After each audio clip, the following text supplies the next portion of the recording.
নমস্কার বন্ধুরা, সবাই কেমন আছেন? ভালো আছেন?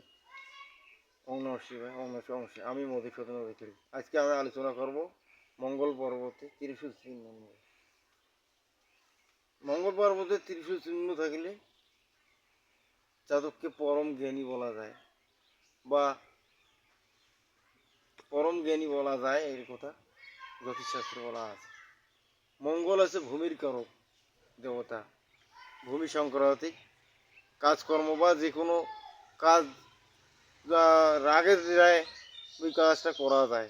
মঙ্গল গ্রহ যদি শুভ অবস্থানে থাকে তাহলে সে ব্যক্তির মধ্যে একটু রাগ থাকবে, জেদ থাকবে। মঙ্গল দোষ কাটানো যাবে না। মঙ্গল দোষ কাটালে তার ফল বিপরীত হতে পারে, কিন্তু মঙ্গল দোষ সহজ কাটা উপায় আছে, কিন্তু কাটা যাবে না। কারণ মঙ্গল হচ্ছে শক্তির কারক, বীর্যর কারক। মঙ্গলের এই জন্যই আমাদের প্রিয়জন আছে এই যে হাতে জন্মগোষ্ঠী, এই এখানে এটা হচ্ছে মঙ্গল পর্বত, উচ্চ মঙ্গল পর্বত, এটা হচ্ছে নিম্ন মঙ্গল পর্বত। এই মঙ্গল পর্বত ত্রিশূল চিহ্ন থাকলে জাতক শক্তিশালী হবেন এবং সাহসী হবেন, পরাক্রমী হবেন। যে কোনো কাজে এই জাতক যদি হাত দেয় তাহলে তার মধ্যে অতি অতি সাহস থাকবে, এর দুর্দণ্ড সাহস থাকবে, বল, মানসিক ক্ষমতা সব দেখবে। যেহেতু মঙ্গলের অধিপতি দেবতা ভগবান শিব নিজেই, এই জন্য মঙ্গলকে শক্তির কারক দেবতা বলা হয়।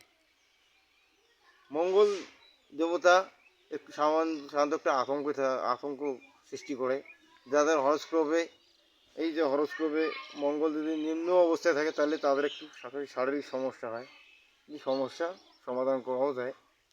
মঙ্গল যদি উচ্চ অবস্থায় থাকে তাহলে শুভ অবস্থায় থাকলে স্বাভাবিক দিক দিয়ে একটু কম হয়, শারীরিক সমস্যা কম হয়। মঙ্গল উচ্চ পর্যায়ে থাকলে ভালো হয়। সেই ব্যক্তির মধ্যেই জন্মকুণ্ড মঙ্গল গ্রহ ভালো থাকিলে সাহসিক বা মনোবল এবং পরাক্রমশালী এবং ধৈর্যও থাকবে, কিন্তু তার মধ্যে একটু রাগ অহংকার একটু থাকবে, জেদ থাকবে।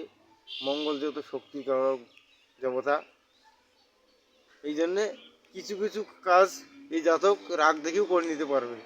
রাগের চোটে সে বড় বড় কাজকেও ধূলিসাৎ নিমেষে করে দিতে পারবে। এই মঙ্গল বৈশিষ্ট্য হচ্ছে এই। মঙ্গল গ্রহ যেহেতু অগ্নিতত্ত্বের রাশি, আমরা বলি মঙ্গলকে অগ্নিতত্ত্বের রাশি বলা হয়।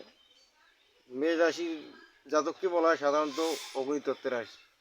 এই জন্য মঙ্গল যদি ভালো থাকে তাহলে হরস্কোপে যদি মঙ্গল সর্বদা ভালো থাকে, সামুদ্রিক শাস্ত্র অনুযায়ী যদি হরস্কোপে ত্রিশূল চিহ্ন থাকে জাতকের, তাহলে শত রজতম, তার মধ্যে তমগুণের প্রভাবটা তার মধ্যে বেশি থাকবে। রজ শত একটু কম থাকবে, ধার্মিকও হবেন, রজগুণের প্রভাবও থাকবে তার মধ্যে। যেহেতু মঙ্গল শক্তির কারক দেবতা, এই জন্যে মঙ্গল ভালো থাকলে সে ব্যক্তির মধ্যে একটু পরাক্রমশালী হয়। তাই আমার ভিডিওটি শেষ করলাম। ভালো লাগলে সাবস্ক্রাইব করবেন, না লাগলে করবেন না। নমস্কার।